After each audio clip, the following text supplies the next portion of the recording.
Hi guys! Karoon po ko kalabasa. Uban guys. Kahapon, ako ang masila ang gilabhan. Paadaw di ay. Wala ako naglabasan ng cake. Gusto nila paghalay dito sa taas guys. Hanger lang niya. Fourth floor. Kuan ka na ang palit na sa hangin ba? Ito sa hangin. Mayo kay karong adlaw mayo lang timpo guys. Makalaman ako kay may lang panahon init na diri.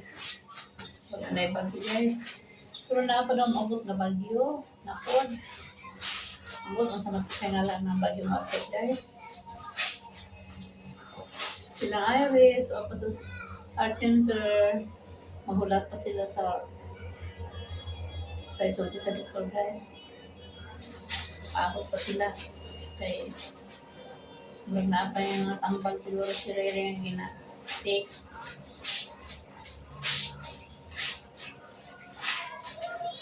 Pero maghapit na sila ang kagawas guys.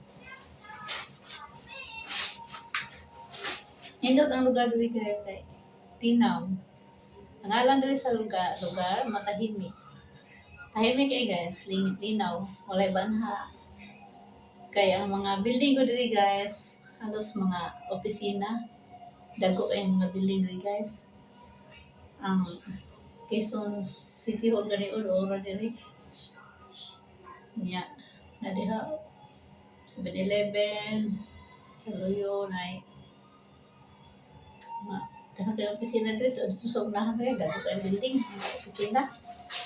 Nindot kay diri kay kung naibahiw guys, hindi na kayo matamaan kay daghang kay kahoy magkasalipod. Linaw, palay ha guys. Layo-layo naman ang highway. Mga sakyanan. Distansya naman diri. Okay guys, naglabas ako. Ang tingin ulit na God bless you. Bye-bye!